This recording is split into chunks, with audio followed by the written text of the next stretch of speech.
சில பேரை இப்படி சொல்றது உண்டு, அடுத்தவங்களை அனுசரிச்சு நடந்துக்க தெரியல, அவன் என்ன சார் மனுஷன் அப்படிம்பாங்க. சக மனிதர்களோட எப்படி பழகிறது அப்படின்னு தெரியாததுனாலேயே பல பேர் இன்னைக்கு சங்கடப்பட்டுக்கிட்டு இருக்கிறாங்க. வசதி வாய்ப்பெல்லாம் சரியா இருக்கும், ஆனா வாழ்க்கை சரியா இருக்காது. இன்னொருத்தர்கிட்ட எப்படி பேசுறது பழகிறதுங்கிறது தெரியாததுனாலதான் இந்த அவஸ்தை. சரி, இந்த அவஸ்தை இல்லாம வாழறது எப்படி? இதுக்கு அனுபவசாலிகள் சில வழிமுறைகளை சொல்றாங்க. அதெல்லாம் என்னென்னங்கிறத இப்ப தெரிஞ்சுக்குவோம். முதல்ல நம்ம நாக்கு நம்ம கண்ட்ரோல்ல இருக்கணும். வார்த்தைகளை கொட்டிவிட்டு அதுக்கப்புறம் அள்ள முடியாம கடந்து கஷ்டப்படக்கூடாது. எப்படி பேசுறோங்கிறதும் முக்கியம், பேசுறப்ப எப்படி முகத்தை வச்சிருக்கிறோங்கிறதும் முக்கியம். அன்பா பேசினாலும் நல்லா இருக்கும். அப்படி பேசுறப்ப ஆதரவா அவர் தோள் மேல ஒரு கையை போட்டுக்கிட்டு பேசினா இன்னமும் நல்லா இருக்கும். ரெண்டாவது விஷயம், இன்னொருத்தர்கிட்ட பேசுறப்ப வாக்குறுதிகளை அள்ளி வீசக்கூடாது. கொடுக்கற வாக்குறுதி குறைச்சலா இருக்கணும். அப்படி கொடுத்த வாக்குறுதியை கண்டிப்பா நிறைவேற்றணும். நாம ஒருத்தரை பாராட்டுறோம் அல்லது அவரை பத்தி அபிப்பிராயம் சொல்றோம்னா அது ஆக்கப்பூர்வமா இருக்கணும். நம்ம பாராட்டு அல்லது விமர்சனம் அடுத்தவருடைய முன்னேற்றத்துக்கு உதவுறது மாதிரி இருக்கணும். நாம சொல்றதை கேட்டுட்டு அவன் தலையில கையை வச்சுட்டு உட்காந்துடக்கூடாது. எப்பவும் உற்சாகமா இருக்கணும், முகம் அலர்ச்சியா இருக்கணும். மனுஷன் இருந்தா வருத்தம், கவலை, ஏமாற்றம் எல்லாம் இருக்கதான் செய்யும். அதெல்லாம் மனசுல இருக்கட்டும். அந்த வருத்தமும் கவலையும் ஏமாற்றமும் சேர்ந்துகிட்டு நம்ம முகத்துல இருக்கிற மலர்ச்சியை மூடி மறைக்கிறதுக்கு நாம இடம் கொடுத்துடக்கூடாது. எந்த விஷயத்தை பத்தி யாருகிட்ட பேசினாலும் வெளிப்படையா பேசணும், திறந்த மனசோட பேசணும். மூடி மறைச்சி முன்னு மூங்கிட்டு இருக்கக்கூடாது. இன்னொருத்தர்கிட்ட பேசுறப்போ விவாதம் பண்ணுங்க, அது தப்பு இல்லை. ஆனா வாதாடிக்கிட்டு இருக்கக்கூடாது. அதாவது என்ன சொல்றாங்கன்னா, டிஸ்கஸ் பண்ணலாம், ஆர்கியூ பண்ணக்கூடாதான். நம்ம கிட்ட இருக்கிற நல்ல குணங்களை நாம எடுத்து சொல்லிட்டு இருக்கக்கூடாது. அந்த நல்ல குணங்களே நம்மளை பத்தி எடுத்து சொல்லணும், அது மாதிரி நடந்துக்கணும். அதே மாதிரி அடுத்தவங்க கிட்ட உள்ள கெட்ட குணங்களை பத்தி அவசியம் இல்லாம நாம பேச வேண்டியதில்லை. உங்களை பத்தி யாராவது தப்பா பேசுறாங்களா, அப்படி அவங்க பேசுறதுல உண்மை இல்லையா அப்படின்னா அதை நீங்க பொருட்படுத்த வேண்டியதில்லை, விட்டுடலாம். அது தானா போயிடும். ஒரு 4-5 பேரோட பேசிட்டு இருந்தீங்கன்னா எல்லாருக்கும் முக்கியத்துவம் கொடுங்க, யாரையும் அலட்சியப்படுத்தாதீங்க. தமாஷா பேசலாம், ஆனா உங்க தமாஷ் அடுத்தவங்களை கேலி பண்றதா இருக்கக்கூடாது. நமக்கு கிடைக்க வேண்டியது கிடைக்கலையே அப்படிங்கிற தவிப்பு நம்ம கிட்ட இருக்கக்கூடாது, அது தேவையில்லை. உங்க செயல்பாடுகள் தெளிவா இருக்கட்டும், பாராட்டு தானா உங்களை தேடிட்டு வரும். இன்னொரு மனுஷனுடைய மனசுல கௌரவமான ஒரு இடத்த பிடிக்கணும்னா நாம இந்த குணத்தை எல்லாம் நம்ம கிட்ட வளர்த்துக்கணும். இதெல்லாம் அனுபவசாலிகள் சொல்லி இருக்கிற குறிப்புகள். இந்த குறிப்புகளை சரியா புரிஞ்சுக்கணும், அது முக்கியம். தப்பா புரிஞ்சுக்கிட்டா என்ன ஆகும் தெரியுமா? இத கேளுங்க.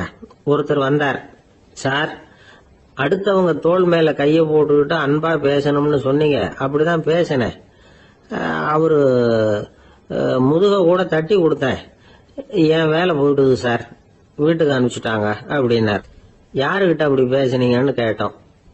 என் முதலாளி கிட்ட சார் அப்படிங்கிறார் ரொம்ப சோகமா. 1816ஆம் வருஷம் செப்டம்பர் மாசம் 11ஆம் தேதி பிரான்ஸ் தேசத்துல உள்ள ஒரு மருத்துவமனை. அங்க ஒரு இளம் டாக்டர் கொஞ்ச நாளைக்கு முன்னாடிதான் அந்த ஆஸ்பத்திரியில புதுசா வேலைக்கு சேர்ந்திருக்கிறார். அவரு பேரு ரெனே லெனக். அவரு அன்னைக்கு காலையில அந்த மருத்துவமனையில அப்படியே ரவுண்ட்ஸ் வந்துகிட்டு இருக்கிறார். வார்டுல ஒரு படுக்கையில ஒரு இளம் பெண் படுத்திருக்கிறா. அந்த பொண்ணுக்கு இருதய நோயா இருக்கலாம்ங்கிறது மற்ற டாக்டர்கள் சந்தேகம். அந்த காலத்துல எல்லாம் ஒருத்தருடைய இருதய துடிப்பை தெரிஞ்சுக்கணும்னா நோயாளியின் மார்புல டாக்டர் காதை வச்சு பார்த்துதான் தெரிஞ்சுக்கிறது வழக்கம். ஆனா இந்த பெண்ணும் இளம் பெண், அந்த டாக்டரும் புதுசா சேர்ந்திருக்கிறவர். அதனால பரிசோதனை பண்ண தயங்கினார். கொஞ்ச நேரம் யோசனை பண்ணார். திடீர்னு ஒரு ஞாபகம் வந்தது அவருக்கு.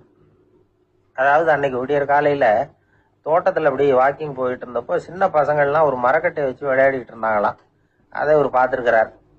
அது என்ன விளையாட்டுனா, ஒரு நீளமான மரப்பலகை, அதுல ஒரு முனையில ஒரு பையன் தன்னுடைய காதை வச்சுக்கிட்டு இருக்கிறான், மறுமுனையில இன்னொரு பையன் அந்த மரப்பலகையை ஒரு ஆணியால கீறிக்கிட்டு இருக்கிறான். ஒரு முனையில ஆணியால கீறும் பொழுது மறுமுனையில காதை வச்சிருக்கிற பையனுக்கு அந்த சத்தம் துல்லியமா கேட்குது.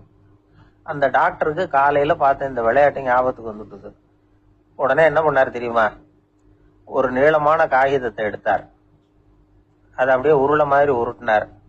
ஒரு முனையை அந்த நோயாளியின் மார்புல இடது பக்கம் வச்சார், இன்னொரு முனையில தன்னுடைய காதை வச்சார். என்ன ஆச்சரியம்! நோயாளியின் மார்புல நேரடியா காதை வச்சு கேட்கறத விட துல்லியமா கேட்டது இதய துடிப்பு.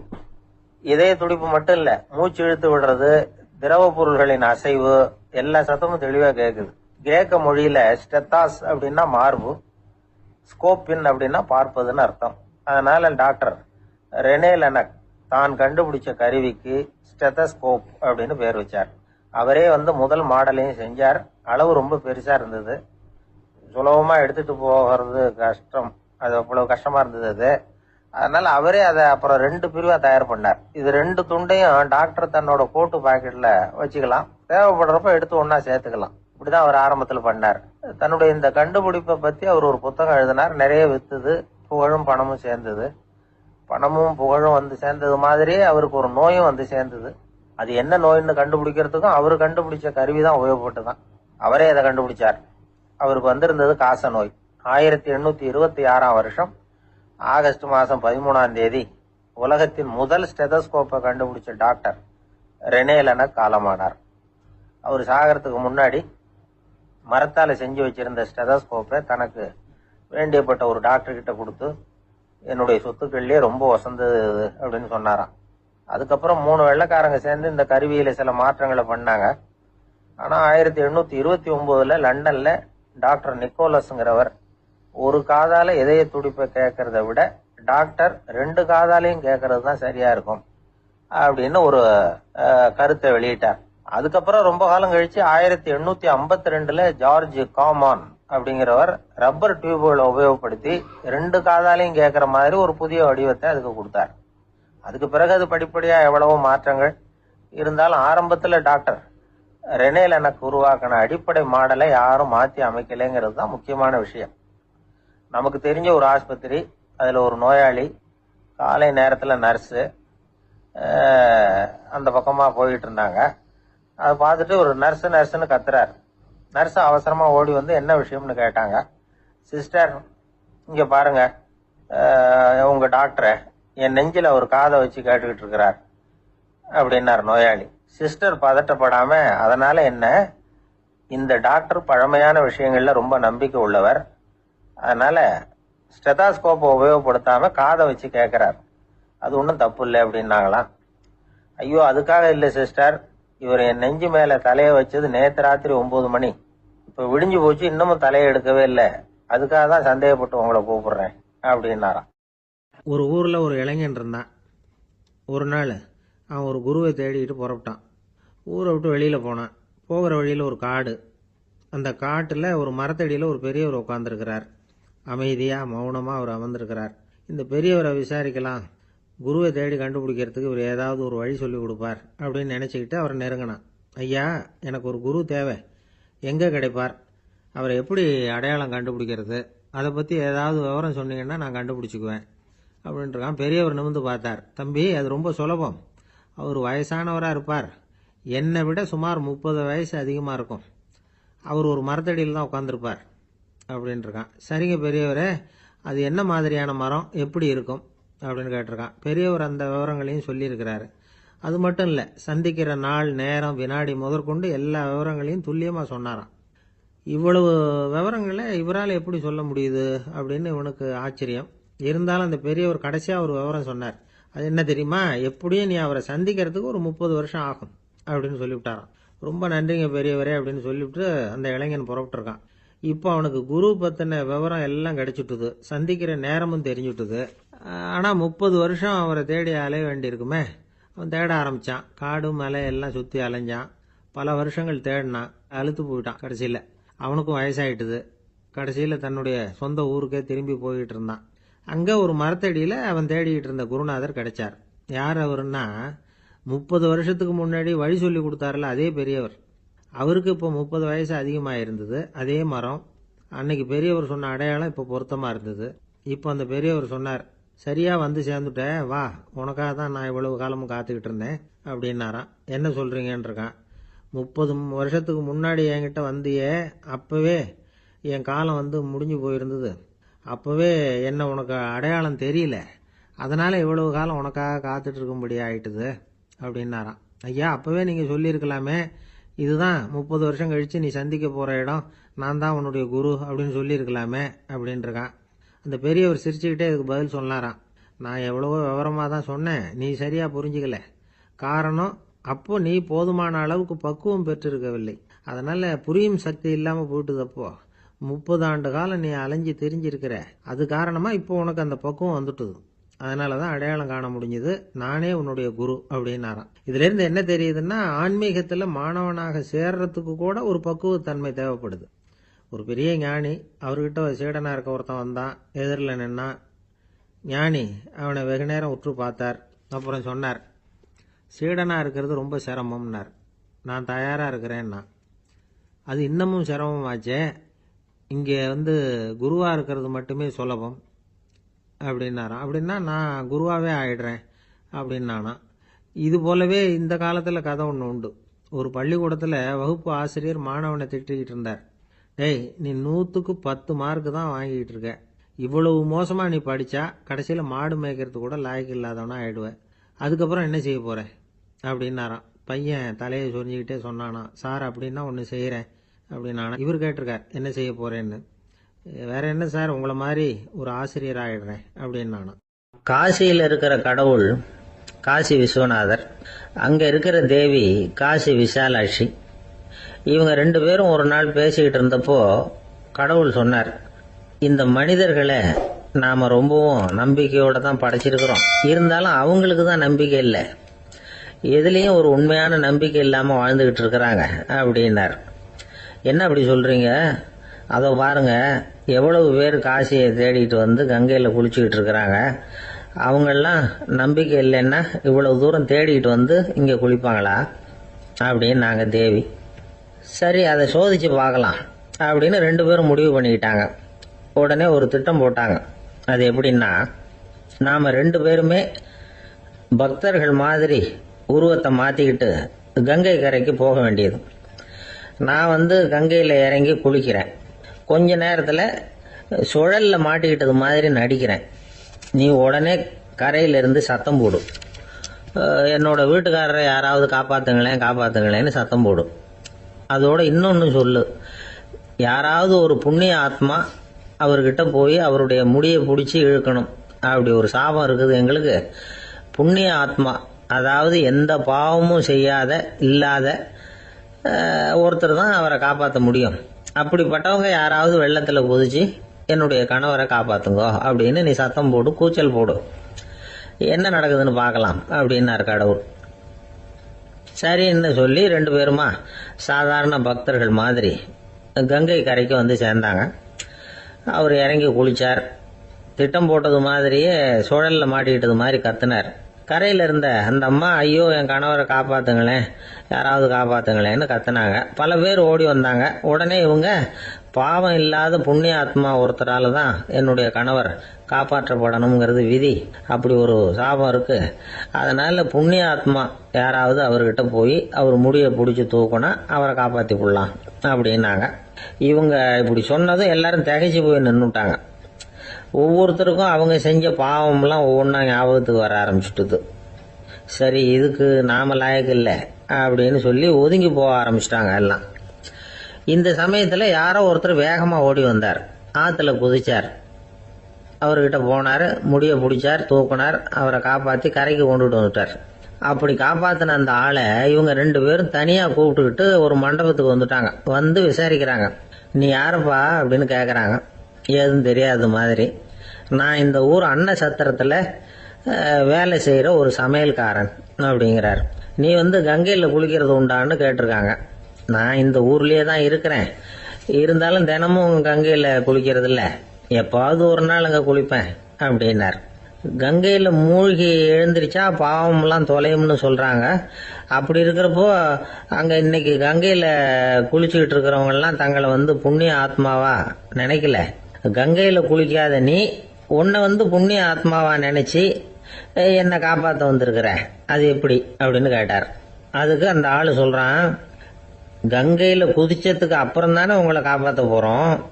அப்படி குதிக்கும் பொழுது என்னுடைய பாவம்லாம் போயிருக்கும்ல, நான் புண்ணிய ஆத்மாவா ஆயிருப்பேனே, அதனாலதான் துணிஞ்சு உங்களை காப்பாத்தினேன் அப்படின்னா. கடவுளும் தேவியும் அவனுக்கு காட்சி கொடுத்தாங்களாம். இப்படி ஒரு கதை உண்டு. அதாவது கங்கையில குளிச்சுக்கிட்டு இருக்கிறவங்களுக்கே தங்களுடைய பாவம் போகுங்கிற நம்பிக்கை பரிபூர்ணமா இல்லை. குளிக்காத ஒருத்தனுக்கு அந்த நம்பிக்கை இருந்தது. அதனால அவனால கடவுளை பார்க்க முடிஞ்சது. கடவுளை நாமளும் பார்க்க முடியுமா முடியாதா அப்படிங்கிற குழப்பம்லாம் நமக்கு வேண்டியதில்லை. நம்பிக்கையோட வாழணுங்கிற உண்மையை மட்டும் இந்த கதையிலேருந்து புரிஞ்சுக்கிட்டா போதும். ஏன்னா இந்த கதையை கேட்டுட்டு ஒரு நண்பன் குதர்க்கமா ஒரு கேள்வி கேட்டான். ஏன் சார், கங்கையில் குளிச்சா பாவம் போயிடும்னு சொல்றீங்களே, நான் எனக்கு வேண்டாத ஒருத்தனை அழைச்சிட்டு போய் கங்கையிலேயே தள்ளி விட்டுட்டு அதுக்கப்புறம் அங்கேயே முழுக்க போட்டுட்டு நான் செஞ்ச பாவத்தை அதுலேயே கழுவி விட்டுட்டு மறுபடியும் உங்ககிட்ட வந்துடுறேன்னு வச்சுக்கோங்க, நீங்கள் என்னை புண்ணிய ஆத்மான்னு ஏற்றுக்குவீங்களா அப்படிங்கிறான். ஆள் கொஞ்சம் அசந்தான் நம்மளே அங்கே அழைச்சிட்டு போனாலும் போயிடுவான். ஒரு மனுஷனுக்கு 3 விதத்தில் கர்வம் உண்டாகிறதுக்கு வாய்ப்பு உண்டு. பணம், பதவி, புகழ். பணம் அதிகமாக வந்தால் கர்வம் வரலாம், பதவி பெருசாக வந்துட்டுதுன்னா கர்வம் வரலாம், புகழ் அதிகமாக போனாலும் கர்வம் வரலாம். இந்த 3 வகையான கர்வத்துக்கும் இடம் கொடுக்காம இருக்கிறாங்க பாருங்க, அவங்க தான் சிறந்த மனிதர்கள். ஒரு பெரிய பொறுப்பில் இருக்கிறவங்களுக்கு கர்வம் வந்துடக்கூடாது. அப்படி வந்துட்டுதுன்னா அது எல்லாருக்கும் இடைஞ்சல். ஒரு ராஜா இருந்தார். அவர் ஒரு நாள் தன்னுடைய தலைநகரத்தை சுற்றி வந்துகிட்டு இருந்தார். ஒரு இடத்துல ஒரு அழகான நிலத்தை பார்த்தார். ஆஹா, இந்த இடத்துல நமக்குன்னு ஒரு மாளிகையை கட்டினா எவ்வளவு நல்லா இருக்கும் அப்படின்னு நினைச்சார். ராஜா நினைச்சா அது முடியாத காரியமா? சரி, இந்த நிலம் யாருக்கு சொந்தம்னு விசாரிங்க அப்படின்னார் பக்கத்தில் இருந்தவங்க கிட்ட. அவங்கெல்லாம் ஓடி போய் விசாரிச்சாங்க. அந்த இடம் ஒரு வயசான கிழவிக்கு சொந்தம், வயசான அம்மாவுக்கு சொந்தமா. அந்த அம்மா தான் அதில் ஒரு குடிசையை போட்டு குடியிருந்துட்டு இருக்கிறாங்க. சரி, அந்த நிலத்துக்கு ஒரு விலையை நிர்ணயம் பண்ணி அதை அந்த வயசான அம்மா கிட்ட கொடுத்துருங்கோ அப்படின்னு உத்தரவு போட்டார் ராஜா. ஆனால் அந்த அம்மா இது எங்கள் பூர்வீக இடம், இதை விற்க மாட்டேன் அப்படின்னு சொல்லிவிட்டுது. சரி, 2 பங்கு விலை கொடுக்குறோம்னு சொல்லி பாருங்க அப்படின்னாங்க. அப்படியே சொன்னாங்க அரண்மனை ஆட்கள். அதுக்கும் சம்மதிக்கலை அந்த அம்மா. இதை கேள்விப்பட்டதும் ராஜாவுக்கு கோபம் வந்துட்டுது. தன்னுடைய ஆளுங்களை கூப்பிட்டார். போய் அந்த குடிசையை பிரிச்சேரிங்க, காசெல்லாம் ஒன்றும் கொடுக்காதீங்க அப்படின்னு கத்தினார். அவ்வளவுதான். அடுத்த நிமிஷம் அரண்மனை ஆசாமிகள் போனாங்க, குடிசையை பிரித்து எரிஞ்சாங்க. அந்த வயசான அம்மா இருக்கு, அதுவும் அந்த இடத்த விட்டு துரத்தி விட்டாங்க. அந்த இடத்துல ஒரு அரச மாளிகையை கட்டி முடிச்சுட்டாங்க. அந்த வயசான அம்மா பாவம், ராஜாவே இப்படி பண்ணா யாருக்கிட்ட போய் முறையிட முடியும்? ஒரு ஞானி இருந்தார், அவர்கிட்ட போய் சொன்னாங்க. அவரு இவங்க சொன்னதை கேட்டு மனசுல வச்சுக்கிட்டார். ஒரு நாள் அந்த ராஜாவே இந்த ஞானியை கூப்பிட்டார். புதுசா ஒரு மாளிகை கட்டி இருக்கிறேன், வந்து பாருங்கன்னு. சரின்னு சொல்லி இந்த பெரியவர் ஒரு நாள் இந்த மாளிகைக்கு போனார். சும்மா போகல, ஒரு கழுதையையும் ஓட்டிக்கிட்டு போனார். கொஞ்சம் சாக்குகள், வெத்து சாக்கு, அதையும் எடுத்து கழுதை முதுகில் போட்டு கழுதையை ஓட்டிக்கிட்டு போறார். ராஜா பார்த்தார். அவருக்கு இது ஆச்சரியமா இருந்தது. என்ன இது, மாளிகைக்கு வந்துட்டு போங்கன்னு கூப்பிட்டா கழுதை சாக்கு இதெல்லாம் கொண்டு வராரு, ஒன்றும் புரியலையேன்னு நினைச்சார். எதுக்காக இதெல்லாம்னு கேட்டார். அரசருடைய தோட்டத்திலிருந்து கொஞ்சம் மண் எடுத்துகிட்டு போகிறதுக்கு ஆசைப்படுறேன், அதுக்கு நீங்கள் அனுமதி கொடுக்கணும் அப்படின்னாரு இவர். இது என்ன வேடிக்கையான கோரிக்கையாக இருக்குது அப்படின்னு நினைச்சார் ராஜா. இருந்தாலும் மண்ணு தானே கேட்குறாரு, எடுத்துகிட்டு போகட்டுமே அப்படின்னு நினைச்சார். சரின்னு அனுமதி கொடுத்தார். அந்த பெரியவர் தோட்டத்துக்கு போனார், மண்ணை வெட்டினார், சாக்கில் போட்டு நிரப்புனார். ராஜாவை கொஞ்சம் கிட்ட வாங்கன்னு கூப்பிட்டார்.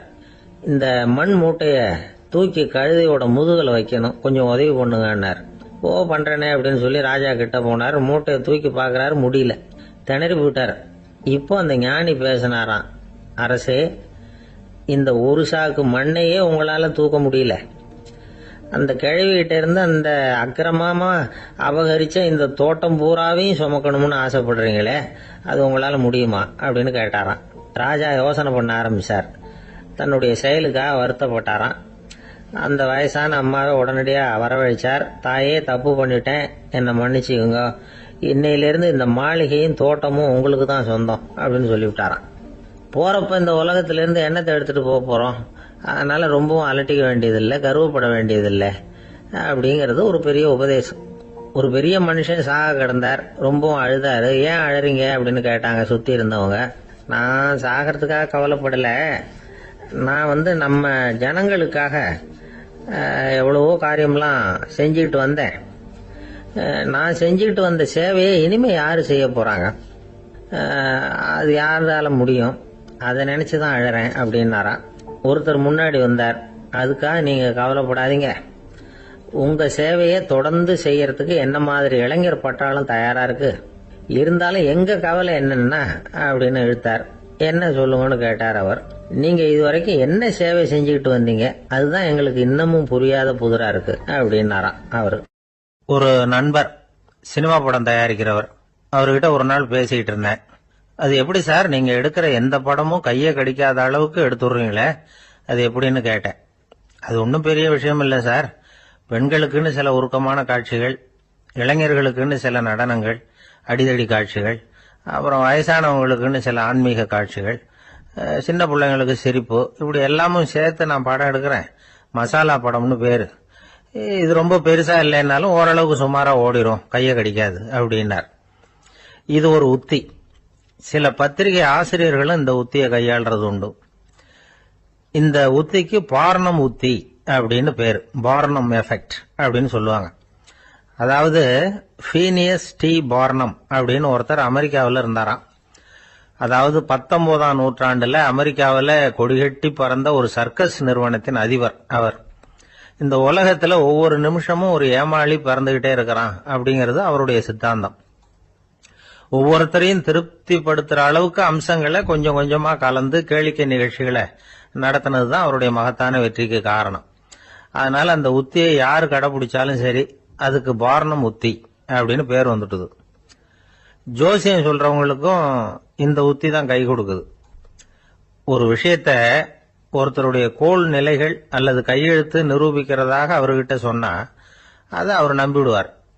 ஆனா அந்த விஷயம் நல்லதா இருக்கணும், நேர்மையானதா இருக்கணும், அதாவது பாசிட்டிவா இருக்கணும். 8ஆம் இடத்துல குரு, 9ஆம் இடத்துல சனி, நீங்க ஒரு பெரிய மேதை தான் அப்படின்னு சொல்லுவாங்க. கேட்கறவங்களுக்கு அதை மறுக்கிறதுக்கு மனசு வராது.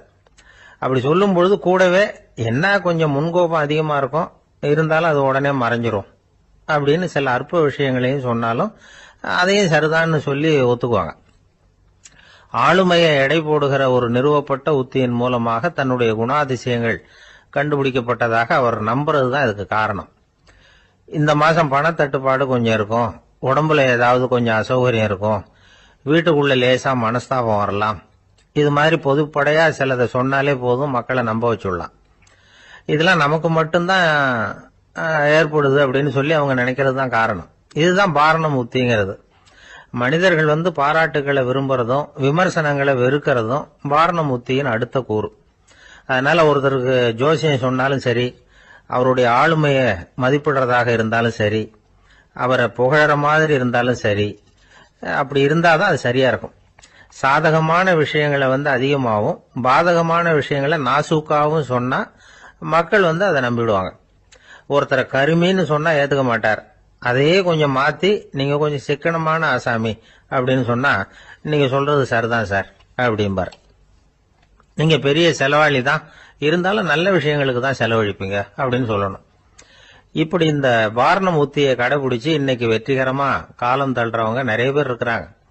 இந்த உலகத்துல ஒவ்வொரு நிமிஷமும் ஒரு ஏமாளி பறந்துகிட்டே இருக்கிறான் அப்படிங்கிறது தான் ஃபீனியஸ் பார்னம் அவர்களுடைய நம்பிக்கை. அதை விட அடுத்தவங்களை ஏமாளியா நினைக்கிற மனுஷர்கள் தான் இன்னைக்கு உலகத்துல ரொம்ப அதிகம். ஒருத்தர் தன்னுடைய மேல் அதிகாரி கிட்ட போய், ஐயா ஒரு நாள் லீவு வேணும், என் தங்கச்சிக்கு கல்யாணம் அப்படின்னார். அவரு பார்த்தார், ஒரு 10 நிமிஷம் வெளியில இருங்கன்னார். 10 நிமிஷம் கழிச்சு கூப்பிட்டார், இத பாருங்க நீங்க சொல்றது பொய், இப்போ உங்க தங்கச்சிக்கு போன் பண்ணேன், அவங்க தனக்கு 2 வருஷத்துக்கு முன்னாடியே கல்யாணம் ஆயிட்டதாக சொல்றாங்க அப்படின்னார். உடனே இவரு சொன்னார், சார் இப்போ நீங்க சொல்றதும் பொய்யாதான் இருக்கணும், ஏன்னா நிஜமா எனக்கு ஒரு தங்கச்சியே கிடையாது அப்படின்னார். ஒரே ஒரு ஊர்ல ஒரு ராஜா இருந்தார். அவர் பேர்ல மக்களுக்கு ரொம்ப மரியாதை. அவ்வளவு நல்லா ஆட்சி புரிஞ்சுக்கிட்டு வந்தார்.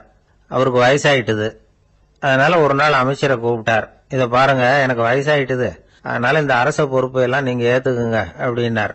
அதுக்கப்புறம் ராணியை கூப்பிட்டார், வா நாம இனிமே இங்க இருக்க வேணாம், காட்டுக்கு போய் தவம் பண்ணலாம் அப்படின்னு கூப்பிட்டார். இந்த செய்தி மக்களுக்கு அறிவிக்கப்பட்டது. மக்கள் உடனே கூட்டம் கூட்டமா அரண்மனைக்கு வர ஆரம்பிச்சுட்டாங்க. மன்னரை போய் பாக்குறாங்க.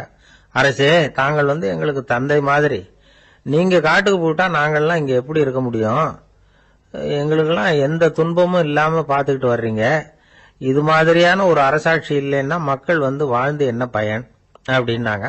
இருந்தாலும் என்ன பண்றது, வயசாயிட்ட காரணத்தினால இந்த முடிவுக்கு வர வேண்டி இருக்குது அப்படின்னாரா ராஜா. அப்படின்னா நீங்க காட்டுக்கு போக வேணாம், நாங்க போறோம். நாங்க அங்க போய் தவம் பண்றோம், வழிபாடு பண்றோம். கடவுள் வருவார், அவர்கிட்ட வரம் வாங்கிட்டு வந்துடுறோம் அப்படின்னாங்களாம். அப்படி சொல்லிவிட்டு உடனே எல்லாரும் காட்டுக்கு போனாங்க. நாட்டு மக்கள் எல்லாரும் ஒட்டு மொத்தமா வந்து காட்டுல உட்காந்துக்கிட்டு தவம் பண்றத பார்த்தார் கடவுள்.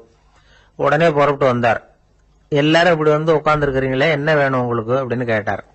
உடனே மக்கள் எல்லாரும் ஒரு குரல்ல சொன்னாங்க, சுவாமி, எங்கள் மன்னன் ரொம்ப நாளைக்கு நல்லபடியா இருக்கணும். அவர் வந்து மகிழ்ச்சியாகவும் உடல் நலத்தோடும் இருந்தாதான் நாங்க அமைதியா வாழ முடியும் அப்படின்னாங்க. சரி, அதுக்கு என்ன செய்யணும் அப்படின்னாரு ஆண்டவன். எங்க மன்னருக்கு இன்னும் ஒரு 100 வருஷம் ஆயுள கொடுங்க அப்படின்னாங்க. அவ்வளவு தானே, சரி அப்படியே ஆகட்டும் அப்படின்னு சொல்லிவிட்டு ஆண்டவன் போயிட்டார். மக்கள் மகிழ்ச்சியோட திரும்பி வந்தாங்க.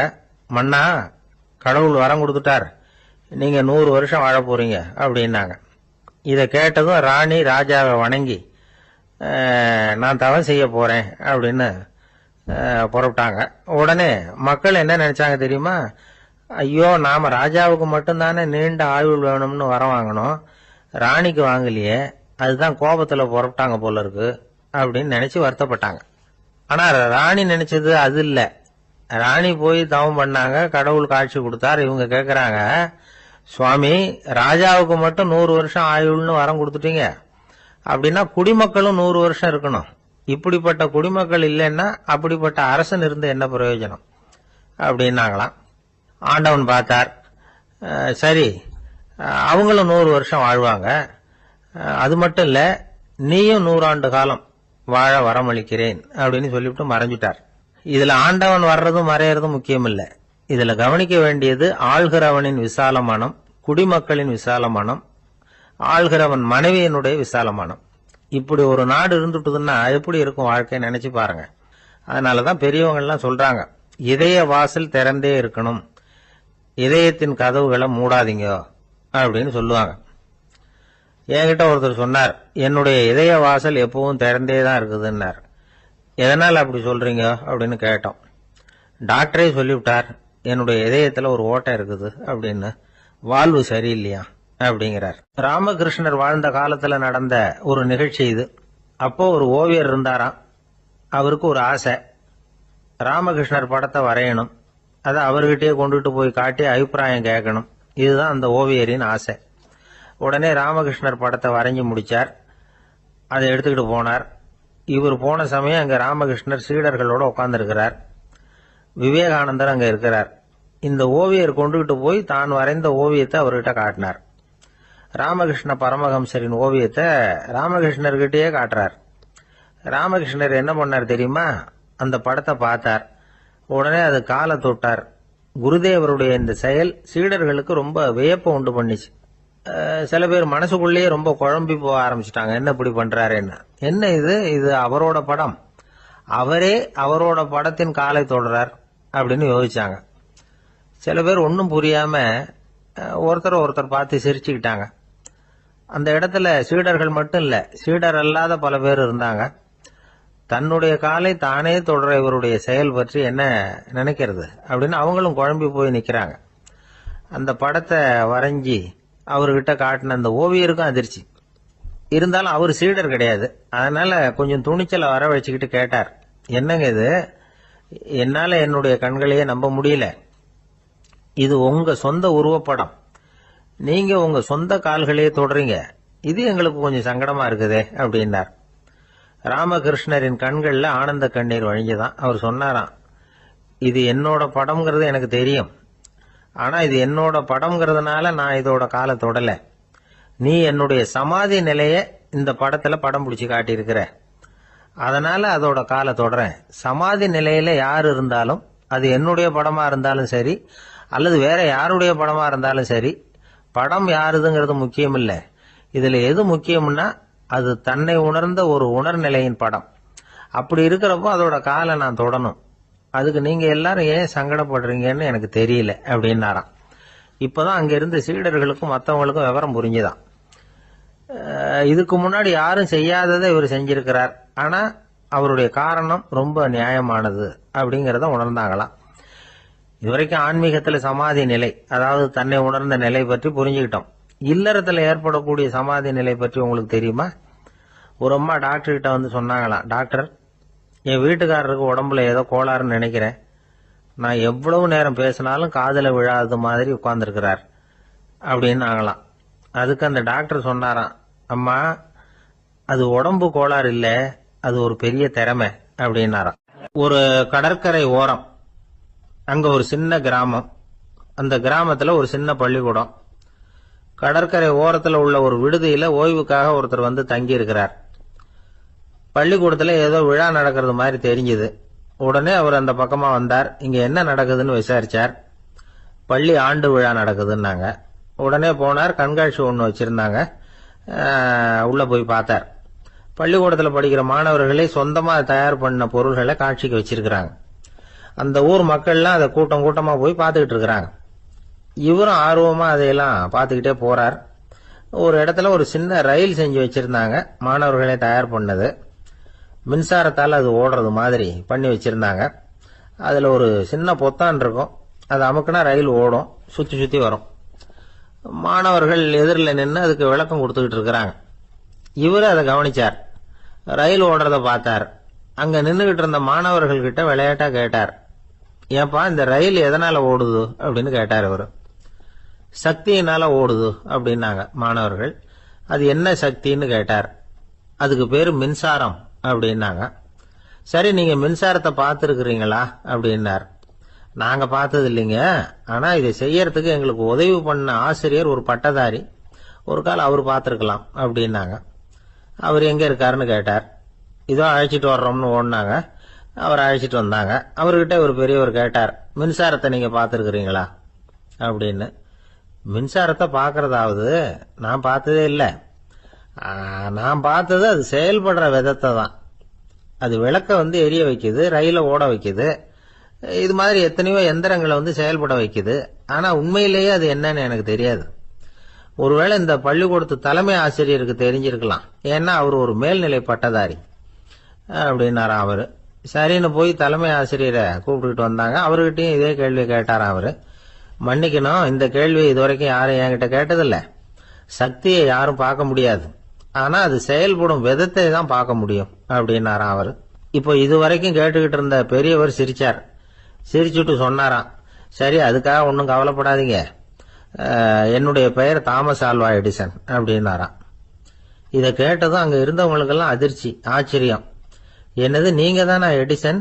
நீங்க எவ்வளவு மின்சார கருவிகளை உண்டாக்கி இருக்கிறீங்க, நீங்களா இந்த கேள்வியை கேட்டது அப்படின்னாங்களாம். ஆமா, நான் தான் கேட்கிறேன், ஏன்னா நானே மின்சாரத்தை பார்த்தது கிடையாது அப்படின்னாராம் அவரு. அன்புங்கிறது இப்படிப்பட்டதுதாங்கிறார் ஓஷோ. அன்புங்கிறது நம்ம உடற்கூறு அமைப்புல இல்ல, அது நம்ம உடம்புல உள்ள சுத்த சக்தியின் வெளிப்பாடு. அதை உணரத்தான் முடியுமே தவிர பார்க்க முடியாது. அன்பே உன்னை வந்து நான் என் இருதயத்துல வச்சிருக்கிறேன் அப்படின்னு எல்லாம் சொல்லுவான். இதெல்லாம் சும்மா. இது வந்து டாக்டர்கள் சொல்ற இருதயம் கிடையாது. அது வந்து ரத்தத்தை தள்ளுகிற ஒரு கருவி, அவ்வளவுதான். ஞானிகள் சொல்லுகிற இதயம் வேற, அது கண்ணுக்கு புலப்படாத ஒரு சக்தி. என்னுடைய இதயம் ரொம்ப விசாலமானது சார் அப்படின்னார் ஒருத்தர். அப்படிங்களான்னு ரொம்ப மரியாதையா, ஆமாங்க, டாக்டர் அப்படிதான் சொல்றார், கொஞ்சம் வீங்கி போய் பெருசா இருக்குதான் அப்படின்னார். ஒரு அரசன், அவனுக்கு வயசாயிட்டுது. அதனாலேயே இந்த கவலை, பயம் எல்லாமும் அதிகமாயிட்டுது. மரண பயம், ராத்திரியில சரியா தூங்க முடியல, இப்படி ஆயிட்டுது நிலைமை. அந்த அரசன் ஏற்கனவே எப்படின்னா, போர்க்களங்கள்ல எத்தனையோ பேரை ஓட ஓட விரட்டி இருக்கிறான். இருந்தாலும் இப்ப அந்த துணிச்சல்லாம் எங்கேயோ போயிட்டுது. பேசாம படுத்திருக்கிறான். அப்படியே படுத்தாலும் தான் தூக்கம் வர மாட்டேங்குது. என்ன பண்ணலாம்னு யோசிச்சான் இந்த மன்னன். உடனே எல்லா அமைச்சர்களையும் கூப்பிட்டான். எனக்கு வந்து நிம்மதி இல்லை, எதை நினைச்சாலும் பயமா இருக்கு, எனக்கு ஒரு ஆலோசனை சொல்லுங்க அப்படின்னா. என்ன ஆலோசனை வேணும் அப்படின்னு சொல்லி கேட்டாங்க. எனக்கு ஒரு நெருக்கடியான சந்தர்ப்பம் ஏற்பட்டு போச்சுன்னு வச்சுக்கோங்க. அந்த நேரத்துல நீங்க யாருமே என் பக்கத்துல இல்ல ஆலோசனை சொல்றதுக்கு அப்படின்னா, அந்த சமயத்துல எனக்கு உபயோகப்படுற மாதிரி ஒரு வாசகம், பொன்மொழி ஏதாவது சொல்லுங்க, அதை நான் என்னுடைய வைர மோதிரத்துக்கு அடியில பதிச்சு வச்சுக்கிறேன் அப்படின்னார். தேவைப்படுறப்போ உதவும் அப்படிங்கறதுனால. அவர் போட்டிருந்த மோதிரமும் அதுக்கு தகுந்த மாதிரியே திறந்து மூடுறது மாதிரி அமைஞ்சிருந்தது. ஏதாவது வாசகம் எழுதுனா உள்ள வச்சுக்கலாம், அதுக்கான வசதி அதுல இருந்தது. அமைச்சர்கள்லாம் யோசனை பண்ணாங்க, இது மாதிரி ராஜா கேட்கிறாரு, என்ன வாசகம், அதாவது பொன்மொழி சொல்லலாம் அப்படின்னு எல்லாரும் யோசனை பண்ணாங்க. ஒருத்தருக்குமே சரியா தோணல, ஒரே குழப்பமா இருந்தது. ஏன்னா நெருக்கடியான சமயத்துல உபயோகப்படுறது மாதிரி ஒரு பொன்மொழி வேணும்னு சொல்லியிருக்கிறார். அப்படி இப்படி யோசிச்சு பார்த்தா ஒண்ணுமே தோணல. எல்லாரும் குழம்பிக்கிட்டு இருந்த நேரத்துல ஒரு பெரியவர் அந்த பக்கமா வந்தார். அவர் சொன்னார், நான் வேணும்னா அதுக்கு பொருத்தமா ஒரு வாக்கியம் சொல்றேன், ஆனா ஒரு நிபந்தனை, அதை யாரும் ரொம்ப ஆர்வம் காரணமா அவசரப்பட்டு படிச்சிடக்கூடாது. அதை ரகசியமா அந்த மோதிரத்துக்குள்ள எழுதி வச்சுக்கணும். எப்பவாவது இக்கட்ல மாட்டிக்கிற சமயத்துல மட்டும் வேற வழியே இல்லை அப்படிங்கிற நிலைமையில மட்டும்தான் அதை திறந்து பார்க்கணும். அப்படி நீங்க இருக்கிறதா இருந்தா நான் அதை சொல்றேன் அப்படின்னாரு அந்த பெரியவர். சரின்னு ஒத்துக்கிட்டாங்க எல்லாரும். அதே மாதிரி அவர் ஒரு வாக்கியத்தை சொன்னார். அவர் சொன்ன வாக்கியத்தை ரகசியமா மோதிரத்துக்குள்ள பதிச்சு மூடியாச்சு. ராஜா அதை விரல்ல மாட்டிக்கிட்டார். கொஞ்ச நாள் ஆச்சு. அந்த ராஜாவுக்கு ஒரு சோதனை வந்தது. என்ன சோதனைன்னா, அடுத்த நாட்டு மன்னன் படையெடுத்துக்கிட்டு வந்துட்டான். அவன் இவர்கிட்ட ஏற்கனவே தோத்து போனவன், ஒரு வெறியில வந்திருக்கிறான். தோற்று போனவன் மறுபடியும் சண்டைக்கு வந்தா எப்படி வருவானோ அப்படி வர்றான். ஒரு வெறியில வந்தா ஜெயிச்சுட்டான். என்னாச்சு, இவரோட நிலைமைன்னா நாட்டை இழந்துட்டார், எல்லாத்தையும் இழந்துட்டார். கடைசியா ஒரு அடிபட்ட குதிரையில ஏறி தப்பிச்சு போயிட்டார், வேற வழி இல்லைன்னு. பின்னாடி துரத்திக்கிட்டு வராங்க. இவர் ஒரு மலை உச்சிக்கு போயிட்டார், அதுக்கும் அப்பால போக முடியாது, ஏன்னா அந்த பக்கம் பயங்கர பள்ளம். உல்லாச பயணிகள் கண்டு கழிக்கிற இடம் அது. ஆனா இவருக்கு அது சாவு பயணத்தின் வாசல், திரும்பவும் முடியாது, அவ்வளவு குறுகிய பாதை அது, வேற வழியே இல்லை. இந்த நேரம் சூரிய ஒளி மோதிரத்துல பட்டு மின்னிச்சு. உடனே இவருக்கு ஞாபகம் வந்தது. மோதிரத்தை திறந்து படிக்கிறார். அதுல இருந்த வாசகம், இந்த நிலையும் மாறிவிடும், this too will pass away. அவருக்கு ஒரு தைரியம் வந்தது. பின்னாடி வந்தவங்களும் திசை மாறி வேற எங்கேயோ தேடி போயிட்டாங்க. அவங்க விரட்டிக்கிட்டு வரலன்னா இவ்வளவு அழகான ஒரு இடம் இருக்கிறதே எனக்கு தெரியாம போயிருக்குமேன்னு நினைச்சார். இவ்வளவு அழகை ரசிக்கிறதுக்காக ஒரு நாட்டையே கூட இழக்கலாம்னு தோணுச்சு அவருக்கு. அமைதியா அந்த அழகை ரசிச்சார். எதிரிகள்லாம் எங்கேயோ போயிட்டாங்க. மன்னர் நாடு திரும்பினார். மறுபடியும் படைகளை திரட்டினார். கொஞ்ச நாள்ல படை எடுத்துக்கிட்டு போனார். யாருகிட்ட தோத்து போனாரோ அவரையே வெற்றி கண்டு திரும்பி வர்றார். வரவேற்பு விழா பிரமாவப்படுது. ஆடல் பாடல் கோலாகலம். இதை பார்த்ததும் அந்த ராஜாவுக்கு தலகால புரியல. நம்மள இனிமே யாராலையும் ஜெயிக்க முடியாதுன்னு நினைச்சார். அகம்பாவம் லேசா எட்டி பார்த்தது. இப்ப மறுபடியும் சூரிய ஒளிப்பட்டு மோதிரம் மின்னிச்சு. அதை திறந்து மறுபடியும் படிக்கிறார். இந்த நிலைமையும் மாறிவிடும், this too will pass away. அவ்வளவுதான். அவர் மனசு அடங்க ஆரம்பிச்சுட்டது, ஆணவம் போயிட்டுது. இதுல இருந்து நாம தெரிஞ்சுக்க வேண்டியது என்னன்னா, எந்த சூழ்நிலையிலையும் நாம கவலைப்பட வேண்டியதில்லை. ஏன்னா இங்க எதுவுமே நிரந்தரம் இல்லை. அந்த ராஜா மாதிரியே நம்ம ஆளு ஒருத்தன் ஒரு மோதிரம் போட்டிருந்தான், அதுக்குள்ள அவன் எழுதி வச்சிருந்த வாசகம் எதுக்கும் கவலைப்படாதே அப்படிங்கிறது தான். ஒரு நாள் பயங்கரமான கவலையோட உட்காந்துருந்தான். பக்கத்துல இருந்தவங்க சொன்னாங்க, இது மாதிரி சந்தர்ப்பத்துலதான் நீ உன் மோதிரத்தை திறந்து பார்க்கணும்னாங்க.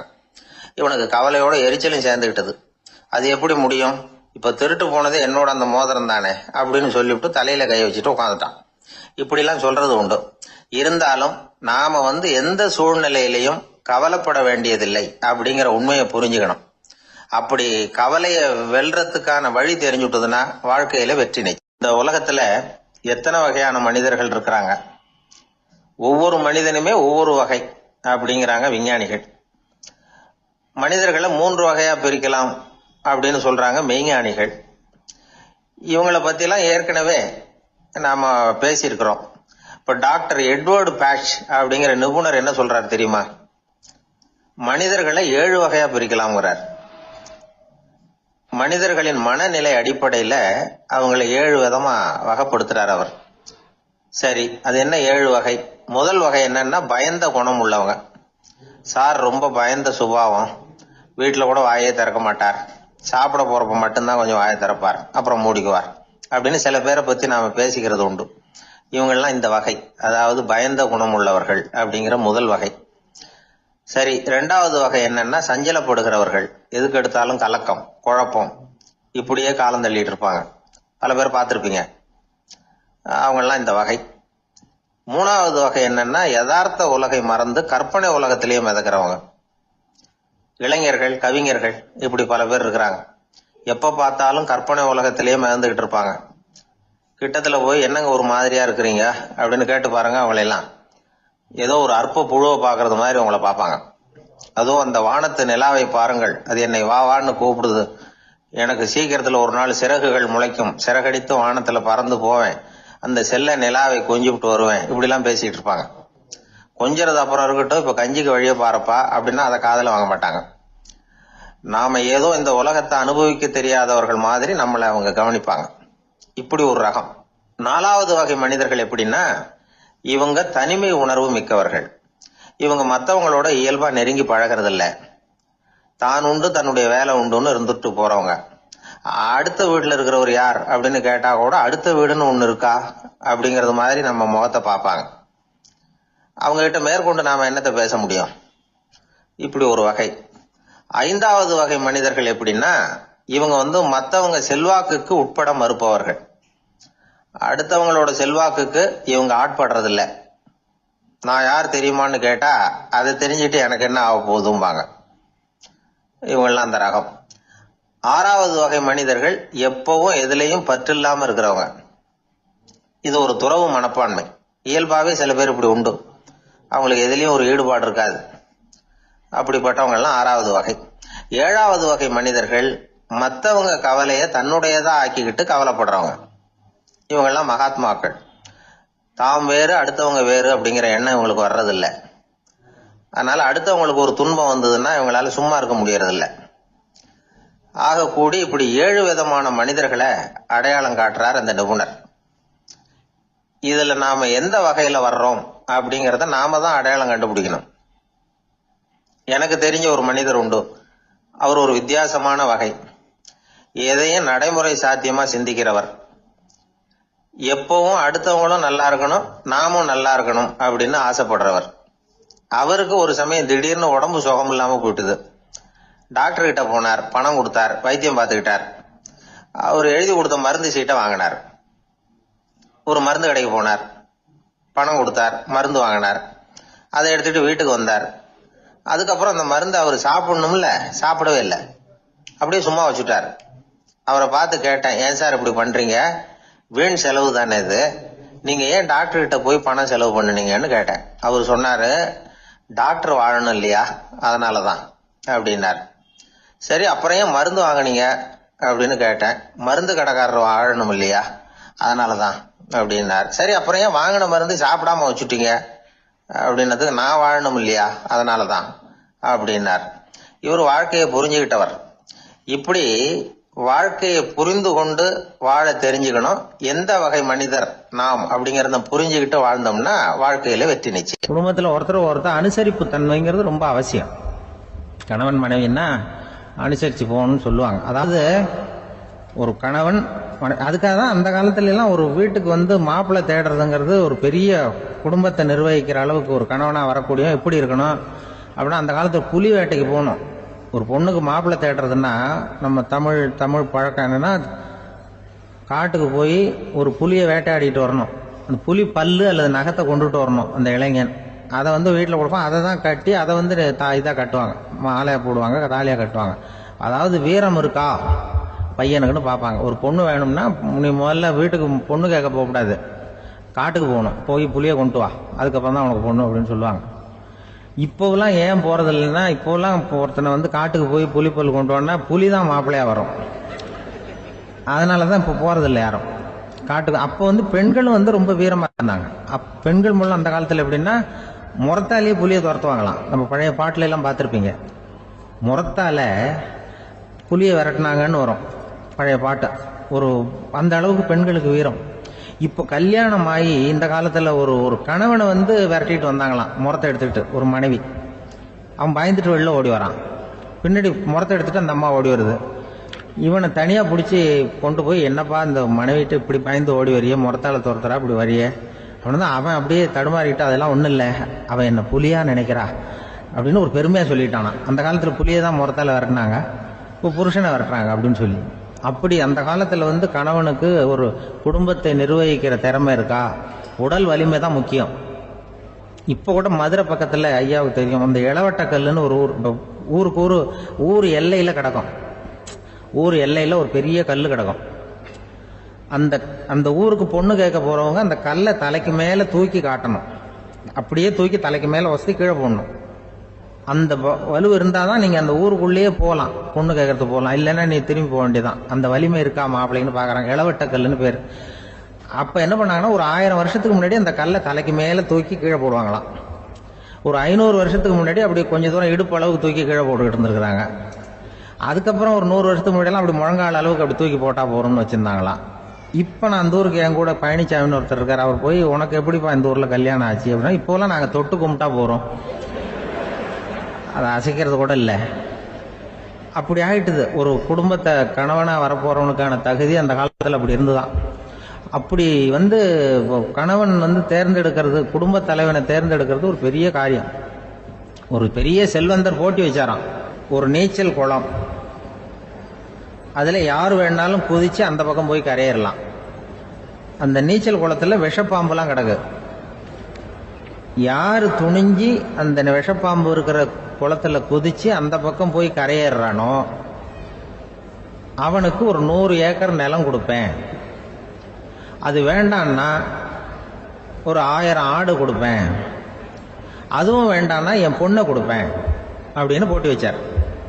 அதான் மாப்பிள்ளையை தேர்ந்தெடுக்கிறதுக்கு அவர் ஒரு வழி, நீச்சல் குளத்துல குதிச்சு கரையேறணும். இப்ப அந்த ஊர்ல இருக்கிற இளைஞர்கள்லாம் பாக்குறாங்க அந்த குளத்துல குதிக்கணும்னு. ஆனா குளத்துல ஒரே விஷப்பாம்புலாம் கிடக்கு. இது என்ன பண்றதுன்னு பார்த்தா யாருமே குதிக்கிறதுக்கு தைரியம் வரல. திடீர்னு ஒருத்தன் துணிஞ்சு குதிச்சான். படபடன்னு அடிச்சுட்டு போய் அந்த பக்கம் கரையேறிட்டான். கரையேறின உடனே பரவாயில்லையே ஒரு ஆள் வந்துட்டான்னு சொல்லி அவனை அந்த இளைஞனை போய் பிடிச்சிட்டு வந்தாங்க. அந்த பெரியவர் கேட்டார், ஏப்பா இவ்வளவு பெரிய விஷப்பாம்பெல்லாம் கிடக்கிற நீச்சல் குளத்துல நீ துணிஞ்சு குதிச்சு கரையேறி இருக்கிற, உனக்கு என்ன 1000 ஏக்கர் நிலம் கொடுத்துறவா, 100 ஏக்கர் நிலம் கொடுக்கவா சொல்ற அப்படின்னா வேண்டாம் சார்ன்றான். ஓஹோ அப்படின்னா ஒரு 1000 ஆடு வேணுமா உனக்கு அப்படின்னா அதுவும் வேண்டாம் சார். ஓ அப்படின்னா என் பொண்ணு வேணுமா அப்படின்னா அதுவும் வேண்டாம் சாருங்கிறான். அப்புறம் எதுக்குடா குதிச்சு என்ன உனக்கு என்னதான் வேணும் அப்படின்னு கேட்டிருக்காரு. என்னை எவன் பிடிச்சி தள்ளி விட்டவன்னு தெரியணும் அப்படின்றான். அதுக்காக அவன் பார்த்துருக்கான். அப்படி இருந்தாதான் துணிச்சல் வரும் இந்த காலத்துல. எதுக்கு இவ்வளவு சங்கடம்லாம் வச்சாங்கன்னா, ஒரு குடும்பத்துக்கு தலைவராக வர வேண்டிய ஒரு ஆள், கணவனா இருக்க வேண்டியவனுக்கு துணிச்சல் இருக்கா, தைரியம் இருக்கா அப்படிங்கறது பாக்கிறதுக்காக இப்படிப்பட்ட தேர்வு முறைகள்லாம் வச்சிருந்தாங்க அந்த காலத்துல எல்லாம். இப்போலாம் கல்யாணம் பண்றது ஆளுக்கு நேர்ல பார்க்காமலே கூட கல்யாணம் நடக்குது இன்டர்நெட்ல. இப்ப சர்டிபிகேட் கேட்கறாங்க, நோய் நொடி இல்லாம இருக்காரா பாரு. காட்டுக்கெல்லாம் போக வேண்டாம், நேரம் ஆஸ்பத்திரிக்கு போய் ஒரு சர்டிபிகேட் வாங்கிட்டு வா, உனக்கு ஒன்றும் வியாதி இல்லைன்னு ப்ரூவ் பண்ணு, அதுக்கப்புறம் பார்த்துக்கலாம், மற்றதை பேசுவோம் அப்படின்னு சொல்லி அப்படி இருக்குது நிலைமை. அதனால குடும்பத்தில் அந்த கணவனா இருக்கிற வேண்டியவனுக்கு பொறுப்பு அதிகம். ஏன்னா எல்லாத்தையும் அனுசரிச்சு போக வேண்டியதான் வந்தான். ஒரு நண்பர் யாருக்கோ போன் பண்ணிட்டு இருந்தார். அவர் பேசி முடிச்சதும் நான் அவரை பார்த்து, இப்போ போன் பண்ணீங்களே அந்த போன் நம்பர் என்ன அப்படின்னு கேட்டேன். அவரு தலையை சொரிஞ்சுக்கிட்டார், ஞாபகம் வரலன்னார். சரி சார் அதை விடுங்க, உங்க மனைவி பேர் என்ன அப்படின்னு கேட்டேன். மாலதின்னார். என்ன சார் இது வேடிக்கை, கொஞ்ச நேரத்துக்கு முன்னாடி பேசின போன் நம்பர் மறந்து போச்சு, எப்போ கல்யாணம் பண்ணிட்ட மனைவி பேர் மறக்கல, அதான் கரெக்டா சொல்லிவிட்டீங்களே அப்படின்னு கேட்டேன். அவரு என்ன ஒரு மாதிரியா பார்த்தார். அவரு அப்படி என்ன பார்த்ததுல ஒன்றும் தப்பு இல்லை, ஏன்னா நாம எல்லாருமே அப்படித்தானே, ஒரு குறிப்பிட்ட காரியத்துக்காக தொலைபேசியில ஒருத்தட்ட பேசுறோம், அதுக்கப்புறம் அந்த எண் நமக்கு அனாவசியம், அதனால மறந்துடுறோம். இதுக்கு பேர் தான் தற்காலிக ஞாபகம். ஆனா மனைவி பேரை மறந்துட முடியுமா? முடியாது. அது அவசியமான ஒண்ணு. அடிக்கடி அந்த பேரை உபயோகப்படுத்துறோம், அதனாலேயே அது முக்கியங்கிறதுனாலேயே அதை மறக்கிறது இல்ல. இதுக்கு பேரு நிரந்தர ஞாபகம். சரி, இந்த தற்காலிக ஞாபகம், நிரந்தர ஞாபகம், இது ரெண்டு ஞாபக அளவுகளையும் கட்டுப்படுத்துறது எது அப்படின்னா மூளைக்குள்ள நடக்கிற மின்சார நடவடிக்கைகள் தான். தற்காலிக ஞாபகம் ஒரு மின்னல் மாதிரி தோன்றி மறையுது. நிரந்தர ஞாபகம் ஒரு படிவம் போல மூளையில படிஞ்சுடுது. ஒரு சம்பவத்தின் பல பிரதிகள் மூளையில பல்வேறு பகுதிகளிலேயும் படியறதுனால ஒன்னு மறைஞ்சாலும் மறந்தாலும் இன்னொன்னு மறையறதில்ல. இப்படிப்பட்ட நிலைமையில தான் இந்த தொண்டையில இருக்கு வாயில வரமாட்டேங்குது சார் அப்படிமா. ஒருத்தருக்கு எந்த துறையில ஆர்வமும் ஈடுபாடும் அதிகமோ அது சம்பந்தமான ஞாபக சக்தி அதிகமா இருக்கும். தொழிலை விரும்புகிற ஒரு டெலிபோன் ஆபரேட்டருக்கு எண்கள்லாம் நல்ல ஞாபகம் இருக்கும். அது மாதிரி கவிஞர்களுக்கு வார்த்தைகள் நல்ல ஞாபகத்தில் இருக்கும். இது ஒரு பக்கம் இருந்தாலும் ஒரு மூளை எண்களை விட எழுத்துக்களை விட படங்களை ரொம்ப சுலபமா ஞாபகத்துல வச்சுக்குது. புரிஞ்சுக்கிற தன்மை, அனுபவம், புத்தி கூர்மை இது கூடி குறையறத பொறுத்து ஞாபக சக்தியும் ஏறும் இறங்கும். இப்ப உதாரணத்துக்கு ஒரு பையனுக்கு படிச்சது எதுவும் ஞாபகத்துல இல்லைன்னா அவன் அதை சரியா புரிஞ்சுக்கலன்னு அர்த்தம். இந்த மறதிங்கிறது எந்த சமயத்துல ஒரு பிரச்சனை ஆகுது தெரியுமா? உங்களுக்கு வேண்டியப்பட்ட ஒருத்தரை ஞாயிற்றுக்கிழமை சாயந்தரம் சரியா 5 மணிக்கு கடற்கரைக்கு வர சொல்லிவிட்டு அந்த நேரத்தை மறந்துட்டா அது பரவாயில்ல, வர சொன்னதையே மறந்துட்டாதான் நிலைமை மோசம்னு அர்த்தம். இப்படி இருந்தா இது சிகிச்சை எடுத்துக்க வேண்டிய நிலைமைங்கிறத புரிஞ்சுக்கணும். ஆமா, இதுக்கும் மருந்து இருக்கு. ஆனா மூளை குறிப்பிட்ட அளவுக்கும் கீழே இயங்குறப்போவோ இன்னொன்னு சொல்லுவாங்க, இந்த நியூரோ டிரான்ஸ்மிட்டர் அப்படின்னு சொல்லுவாங்க.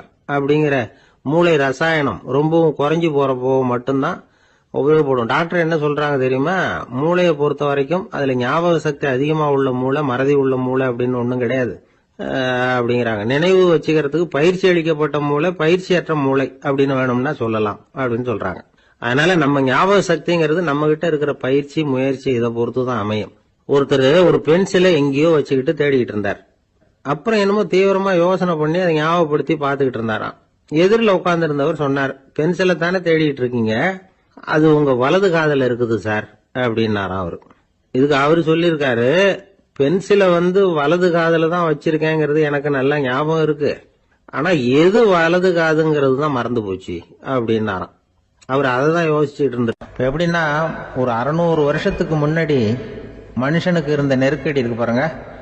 ஒரு 600 வருஷத்துக்கு முன்னாடி மனுஷனுக்கு எவ்வளவு நெருக்கடி இருந்ததோ அது போல 40 பங்கு இப்ப அதிகமாயிட்டு தான் கண்டுபிடிச்சு சொல்லியிருக்கிறாங்க. அவ்வளவு நெருக்கடிக்கு மத்தியில நாம வாழ்ந்துகிட்டு இருக்கிறோம். ஒரு 600 வருஷத்துக்கு முன்னாடி என் தலையில 1 கிலோ வச்சுக்கிட்டு நின்னேன்னு வைங்க, இப்ப 40 கிலோ வச்சுக்கிட்டு நிக்கிறேன். அப்படி ஒவ்வொரு மனுஷனுக்கும் வாழ்க்கையில நெருக்கடி அதிகமா போச்சு. இந்த நெருக்கடியில முன்னாடிலாம் யாரோ ஒருத்தர் தான் தியானம் பண்ணுவாங்க. தியானம்னா ஒருத்தர் 2 பேர் காட்டுக்கு போய் தியானம் பண்ணிட்டு இருப்பாங்க 600 வருஷத்துக்கு முன்னாடி. இப்ப வீட்டுக்கு வீடு தியானம் நடக்குது. ஏன்னா அந்த அளவுக்கு வாழ்க்கையில ஒரு நிம்மதி வேணும் அப்படின்னு சொல்லி பண்ணிட்டாங்க. அதுக்குதான் இயற்கை கொடுத்துருக்கிற ஒரு இயற்கையான வைத்தியம் தான் சிரிப்புங்கிறது. இதை பத்தி பெரியவங்க எல்லாம் இப்ப ஆராய்ச்சி பண்ணிட்டு இருக்கிறாங்க. சிரிப்புங்கிறது நாம பிறந்து ஒரு 6 மாசத்துல தான் முதல் தடவையா விவரமா சிரிக்க ஆரம்பிக்கிறோமா. நம்ம பிறந்து 6 மாசத்துக்கு, அதாவது முதல் தடவை சிரிக்க ஆரம்பிக்கிறது ஒரு 6வது வாரம், 1.5 மாசத்துல தான் குழந்தை விவரமா சிரிக்க ஆரம்பிக்குது. அப்புறம் அப்படியே சிரிக்க ஆரம்பிக்கிறோம். அதெல்லாம் இப்ப கணக்கு எடுத்திருக்கிறாங்க. ஒரு குழந்தை ஒரு நாளைக்கு 200 தடவை சிரிக்குதான் ஒரு குழந்தை. பெரியவங்க எல்லாம் 15 தடவை சிரிக்கிறாங்களாம். 200 தடவை சிரிச்சுக்கிட்டு இருந்த நாம அப்படியே குறைஞ்சு 15 ஆயிட்டு. அதனாலதான் இருதய நோயெல்லாம் வருது, ஹார்ட் அட்டாக் எல்லாம் வருதுன்னு கண்டுபிடிச்சிருக்கிறாங்க. 200 சிரிப்புக்கு அது இயல்புத்தன்மை, மனுஷனுடைய இயல்புத்தன்மை சிரிக்கிறது. அதுக்கு ஜோக்கே தேவைப்படாது. ஆனா இப்ப காலங்காலமா நாம என்ன போதிக்கப்பட்டு வந்திருக்கிறோம்னா, சிரிப்புங்கிறது ஒரு பாவமான செயல். ஒரு முதலாளிக்கு முன்னாடி தொழிலாளி சிரிச்சா மரியாதை குறைச்சல், ஒரு கணவனுக்கு முன்னாடி மனைவி சிரிச்சா மரியாதை குறைச்சல், அது மாதிரி ஒரு வாத்தியாருக்கு முன்னாடி பையன் சிரிச்சா மரியாதை குறைச்சல், ஒரு ஆபீசருக்கு முன்னாடி பியூனு சிரிச்சா மரியாதை குறைச்சல், இப்படின்னு சொல்லி சிரிப்புங்கிறது ஏதோ மரியாதை குறைவான செயல்னு காலங்காலமா நாம போதிக்கப்பட்டு வந்திருக்கிறோம். இப்ப மரபு ரீதியாவே அந்த சிரிப்பு நம்ம கிட்ட சிறைப்பட்டு இருக்குதான், அடங்கி போச்சு. அந்த சிறைப்பட்டு இருக்கிற சிரிப்பை வெளியில கொண்டு வர்றதுக்கு தான் ஜோக்குன்னு ஒரு சாவியை போட வேண்டியிருக்கு. வேற இந்த ஜோக்குக்கும் சிரிப்புக்கும் சம்பந்தம் இல்லை. அதை ஏற்கனவே இருக்கிறத வெளில கொண்டு வரதுக்கு ஒரு சாவி மாதிரி உபயோகப்படுதுன்னு இப்ப அதை பத்தி ஆராய்ச்சி பண்றவங்க எல்லாம் சொல்றாங்க. ஏன்னா சிரிப்புக்கு ஜோக்கு தேவைப்படாது. இப்போ ஒரு குழந்தை தொட்டில படுத்திருக்குன்னு வைங்களேன், குழந்தை தொட்டில இருக்கு, அது முகத்துக்கிட்ட போய் ஒரு கிளுகிழுப்பு ஆட்டுங்க சிரிக்கும். அந்த கிளுகிழுப்ப சத்தமே சிரிக்க வைக்கிறதுல அதுதான் மனுஷனுடைய இயல்புத்தன்மை. அது என்ன ஜோக்காது? சத்தம். ஒரு கிளுகிழுப்பைய கொண்டு போய் குழந்தை முகத்துக்கிட்ட ஆட்டினா சிரிக்குதே, அதுதான் இயல்புத்தன்மை. அதே கிளுகிழுப்பைய ஒரு தாத்தா மூஞ்சிட்டு ஆட்டுங்க, கோவம் வந்துடும், அடிக்க வருவார். என்னடா விளையாட்டு இது அப்படிமாரு. ஏன்னா அவர் சிரிச்சுட்டு இருந்தவர், அப்படி இருந்தவர் ஒரு காலத்துல. ஒரு கிளுகிழுப்பைக்கு சிரிச்சவர் ஒரு காலத்துல இப்ப கோவப்படுறாருன்னா அந்த அளவுக்கு நம்ம மாறி போயிட்டே வந்துட்டு இருக்கிறோம். அதனால அந்த இயல்புத்தன்மை மாறாம இருக்கணுங்கிறது ரொம்ப முக்கியம். அதுக்காக எல்லாரையும் குழந்தையாக்க முடியாது. மனுஷன் எல்லாரும் இனிமே வயசுங்கிறது கூட ஆகிட்டே தான் இருக்கும். அதுக்காக குறைச்சிக்கிட்டே போக முடியாது. அதுக்கு யாராவது மருந்து கண்டுபிடிச்சாதான் உண்டு. ஆனா ஒருத்தர் மருந்து கண்டுபிடிச்சாராம், சொல்லுவாங்க, ஒரு டாக்டர் வந்து ஒரு மாத்திரை கண்டுபிடிச்சாராம். ஒரு மாத்திரை சாப்பிட்டா ஒரு வயசு குறையும், ஒரு மாத்திரை சாப்பிட்டா ஒரு வயசு குறையும் அப்படின்னு ஒரு மாத்திரையை கண்டுபிடிச்சிருக்காரு. ஒரு பாட்டி அம்மா, 90 வயசு பாட்டி, அது போயிருக்கு. அதே டாக்டர்கிட்ட போய், ஐயா எனக்கு ஒரு பாட்டில் மாத்திரை கொடுங்க, இந்த வயசு குறையிற மாத்திரை அப்படின்றது. அவர் ஒரு பாட்டில் கொடுத்தாரு மாத்திரை. பாரும்மா பாட்டியம்மா, ஒரு மாத்திரை சாப்பிட்டா ஒரு வயசு குறையும், எடுத்துகிட்டு போகணும்னு கொடுத்துருக்காரு டாக்டர். அந்த 90 வயசு பாட்டி எடுத்துகிட்டு வீட்டுக்கு வந்துட்டு மறுநாள் அதே டாக்டர்கிட்ட போயிருக்கு. 30 வயசு பொண்ணா போச்சான். 30 வயசு பொண்ணா மாறி அதே டாக்டர்கிட்ட போயிருக்கு. இடுப்பில் ஒரு கை குழந்தை, அது சட்டை கட்ட போடாமல் கட்டவரில் வாயில் வச்சுட்டு உட்காந்துருக்கு. நேராக டாக்டர்கிட்ட போய், டாக்டர் நேற்று வந்தேன், ஏதோ ஒரு மாத்திரை சாப்பிட்டா ஒரு வயசு குறையுன்னீங்க, நான் ஏதோ ஒரு ஆர்வத்தில் ஒரு 30-40 மாத்திரை சாப்பிட்டேன், இப்படி ஆயிட்டேன் அப்படின்னு. இப்போ டாக்டர் சொல்லியிருக்காரு, இதுக்கு ஏமா வருத்தப்படுற, எல்லாரும் வந்து வயசு குறையணும்னு தான் நினைக்கிறாங்க, உனக்கு வயசு குறைஞ்சிட்டுது, நீ சந்தோஷப்படு, இதுக்கே மறுபடியும் என்னட்ட வந்திருக்கிற அப்படின்னாரான் டாக்டர். அப்போ அந்த அம்மா சொல்லிச்சேன், அதை என்னை பற்றி பரவாயில்ல டாக்டர், என் இடுப்பில் பாருங்க கை குழந்தை, இது சட்டை கிட்ட போடாமல் உட்காந்துருக்கு, கட்டவரில் வேலை வச்சுட்டு உட்காந்துருக்கு, இது ரொம்ப ஆர்வத்தில் ஒரு 70 மாத்திரையை சாப்பிட்டு விட்டுது, இது என் வீட்டுக்காரரு. இவர் வந்து இடுப்பு விட்டு கீழே இறங்க மாட்டேங்கிறாரு. நான் எதையாவது கொடுத்து இனிமேதான் வயசை கூட்டி இறக்கி விடுவேன் டாக்டர் அப்படின்னு தான். அவர் வந்து ஏதோ நமக்கு எதுக்கும் சம்மந்தம் இல்லைங்கிறது மாதிரி கட்டாரில் வச்சுட்டு அவர் பாட்டு உட்காந்துருக்காரு. ஏதோ நமக்கு இந்த உலகமே இல்லை, நமக்கு சம்மந்தம் இல்லைங்கிற மாதிரி உட்காந்துருக்காரு. இப்படியே நான் தூக்கிட்டு எங்கே அலையிறது இது அப்படின்னு தான். அதனால வந்து வயசை குறைக்கிறது இயற்கைக்கு விரோதமாக நாம் பண்ண முடியாது. ஆனால் இந்த இயல்பு தன்மை மாறாமல் வச்சுக்கலாம். குழந்தை மாதிரி மாற முடியாதே தவிர அந்த குழந்தை தன்மையோடு வாழறதுக்கு கற்றுக்கணும். அதுதான் வாழ்க்கையில இன்பமாக வாழறதுக்கு வழி. குழந்தை தனமாக இருக்கக்கூடாது, குழந்தை தன்மையோடு இருக்கணும்னு சொல்லுவாங்க. குழந்தை தன்மைங்கிறது வேற, குழந்தை தனம்ங்கிறது வேற. அப்படி ஒரு மாத்திரை கண்டுபிடிச்சிட்டா இப்போ யாராவது ஒருத்தவங்க இடுப்பில் குழந்தைய தூக்கிட்டு போனால் போய் கேட்கணும், ஏம்மா இது ஏன் வீட்டுக்காரரா உன் குழந்தையா அப்படின்னு கேட்டு அதுக்கப்புறம் அவருக்கு வணக்கம் சொல்லணும். இப்படிலாம் ஆகிடும் நிலைமை. இயற்கையை வந்து நம்ம மாற்ற முடியாது, அதுக்கு தகுந்தாப்புல தான் நாம் வந்து பண்ணணும். குழந்தை தன்மையோடு வாழறதுக்கு குடும்பத்தில் குழந்தை தன்மைங்கிறது எப்படின்னா, இப்போ ஒரு சில பேருக்கு அந்த குழந்தை தன்மை உண்டு. ஒரு வீட்டில் ஒரு புள்ள படுத்திருக்கு, அம்மா வந்து எழுப்புறாங்க, காலேஜுக்கு நேரமாச்சு எழுந்திருப்பா, காலேஜுக்கு நேரமாச்சு எழுந்திருப்பா அப்படின்னு. அந்த அம்மா அந்த புள்ளை சொல்லியிருக்கு, ஐயோ எனக்கு காலேஜுக்கு போகிறதுக்கே பிடிக்கலம்மா, என்னை வந்து தொந்தரவு பண்ணாத, காலேஜுக்கு போகிறதுக்கு எனக்கு பிடிக்கல அப்படின்னு தான். அப்போ அந்த அம்மா சொல்லியிருக்கு, ஏன் உனக்கு காலேஜுக்கு போகிறதுக்கு பிடிக்கல, கல்லூரிக்கு போகிறதுக்கு, அதுக்கு 2 காரணம் சொல்லு அப்படின்னு இருக்க. அப்போ அந்த புள்ள சொல்லிச்சான், ஏன் பிடிக்கலன்னா கல்லூரியில் இருக்கிற வாத்தியாருக்கும் என்ன பிடிக்க மாட்டேங்குது, ஆசிரியர்களுக்கும். 2வது காரணம், கல்லூரியில் படிக்கிற மாணவர்களுக்கும் என்ன பிடிக்கல, அதனால நான் காலேஜுக்கு போக மாட்டேன்ற குழந்தை புள்ள சொல்லியிருக்கு. அம்மா வந்து அப்படிலாம் நீ இதுக்காக போகாமல் இருக்கக்கூடாது, நீ போய் தான் ஆகணும் அப்படின்னு பிடிவாதமாக அந்த அம்மா பிள்ளைய எழுப்புனாங்களாம். சரி நான் எதுக்கு காலேஜ் போகணும்னு சொல்கிறேன், அதுக்கு நீ 2 காரணம் சொல்லு அப்படின்னு தான் அந்த புள்ள. அப்போ அந்த அம்மா சொன்னாங்களாம், நீ ஏன் காலேஜுக்கு போகணும்னா, முதல் காரணம் உனக்கு வயசு 52, 2வது காரணம் நீ தான் பிரின்சிபால் அப்படின்னு தான். என்ன இருந்தாலும் அவங்க அம்மாவுக்கு அது புள்ள தானே. அதுதான் குழந்தை தன்மைங்கிறது. 52 வயசுலையும் குழந்தை தன்மையோடு இருக்கார் பாருங்க, அதுதான் அந்த குழந்தை தன்மையோடு வாழறது தான் வெற்றிக்கு வழின்னு சொல்லுவாங்க. ஆபீஸ்ல வேலை பார்க்குற ஒருத்தர் வந்தார். பேசாம ஒரு 10 நாள் லீவ் போட்டுடலாமா பாக்குறேன் அப்படின்னார். ஏன்னு கேட்டோம். என்னுடைய மேலதிகாரி ஒரு முசுடு சார், அவர்கிட்ட வேலை பார்க்கறது ரொம்ப கஷ்டமா இருக்குது அப்படின்னார். ஆபீஸ்ல வேலை பார்க்கறவங்க எல்லாம் ஒரு விஷயத்த நல்லா ஞாபகத்துல வச்சுக்கணும். மேலதிகாரிங்கிறவர் ஒரு பெரிய மகான் இல்ல, அவரும் ஒரு மானிட பிறவிதான். சராசரி மனுஷனுக்குள்ள பலம் பலவீனம் 2ம் அவருக்கும் உண்டு. அதனால அவரை கொஞ்சம் அனுசரிச்சு போறதுக்கு பழகிறது தான் நல்லது. மேலதிகாரிகள்ல பல வகை உண்டு, அதுல முக்கியமா 3 வகை. அதுல ஒரு வகை எப்படி தெரியுமா, உங்களை வந்து ஒரு வேலை செய்யற மெஷினா மட்டுமே நினைக்கக்கூடிய வகை. இவங்கெல்லாம் எப்படின்னா, எங்கேயாவது வெளியூர் போயிருந்தா கூட அங்கிருந்து போன் பண்ணுவாங்க, அந்த வேலை என்னாச்சு இந்த வேலை என்னாச்சு அப்படின்னு. இவங்களுக்கெல்லாம் உங்க நலனை பத்தியோ உங்க குடும்பத்தை பத்தியோ அக்கறை இருக்காது. நீங்க சொல்ற யோசனை எதுவும் இவங்க கிட்ட எடுபடாது. கொடுத்த வேலையை பாரு, நீ எனக்கு புத்தி சொல்ல வேணாம் அப்படிம்பாங்க. இவங்களை அனுசரிச்சு போறதுக்கு ஒரே வழி, இவங்க எதை சொன்னாலும் சரின்னு சொல்லிவிட்டு வேலையை கவனிக்க வேண்டியதுதான். இவங்க கிட்ட வேற எந்த கேள்வியும் கேட்டுக்கிட்டு இருக்கக்கூடாது. ஆமா சாமி போடுறது கௌரவ குறைச்சல் இல்ல, அது ஒரு அலுவலக சௌகரியம், அவ்வளவுதான். இன்னொரு வகையான மேலதிகாரிகள் எப்படி தெரியுமா, இவங்கெல்லாம் ஆபீஸ் வேலையை பத்தி அதிகமா கவலைப்பட்டுக்கிட்டு இருக்க மாட்டாங்க. தங்களுடைய சொந்த இமேஜ் பாதிக்கப்படக்கூடாதுங்கிறதுலயே கவனமா இருப்பாங்க. இவங்கெல்லாம் அடிக்கடி உங்க நலனை விசாரிப்பாங்க. அதே மாதிரி நீங்களும் அவரை விசாரிக்கணும்னு எதிர்பார்ப்பாங்க. இந்த ரக அதிகாரிகளுக்கெல்லாம் புது வருட வாழ்த்து அனுப்பலாம், பிறந்த நாள் வாழ்த்து அனுப்பலாம். அவருக்கு எங்கேயாவது ஒரு பாராட்டு விழா நடந்தா முதல் வரிசையில போய் உட்காந்து உங்க முகத்தை காட்டலாம். ஆபீஸ் வேலையை மட்டுமே பார்க்கிற பணியாளர்கள் இது மாதிரி அதிகாரிகள் கிட்ட நல்ல பேர் வாங்க முடியாது. இன்னொரு வகையான மேலதிகாரிகள் உண்டு. அவங்க எப்படின்னா ஆபீஸ் வேலையை பத்தியும் கவலைப்பட மாட்டாங்க, தனக்கு கீழே வேலை பார்க்கறவங்கள பத்தியும் கவலைப்பட மாட்டாங்க. எக்காரணம் கொண்டும் தன்னுடைய பொசிஷனுக்கு ஆபத்து வந்துடக்கூடாதுன்னே நினைக்கக்கூடியவங்க இவங்க. இவங்களால கடுமையான வேலை செய்யவும் முடியாது, தீர்மானிக்கவும் முடியாது. எந்த முடிவையும் எடுக்காம அப்படியே தள்ளி போட்டுக்கிட்டே போடுவாங்க எல்லாத்தையும். இதனால என்ன ஆகும்னா இவருக்கு கீழே வேலை பார்க்கிற உங்களுக்கு பொறுப்பு அதிகமாயிடும். இவங்க கிட்ட போய் பிரச்சனையை மட்டும் சொல்லி பிரயோஜனம் இல்லை, அதுக்கான முடிவுகளை நீங்களே சொல்லணும். அப்பதான் இது மாதிரி அதிகாரிகள் கிட்ட நல்ல பேர் வாங்கலாம். அட்லீஸ்ட் கெட்ட பேர் வாங்காமலாவது காலம் தள்ளலாம். ஆபீஸ்ல வேலை பார்க்கறவங்க முக்கியமா சில விஷயங்களை ஞாபகத்துல வச்சுக்கணும். ஆபீஸ்ல நடக்கிற நல்லது கெட்டது எதுவா இருந்தாலும் உடனடியா மேலதிகாரி கிட்ட தெரிவிக்கிறது நல்லது.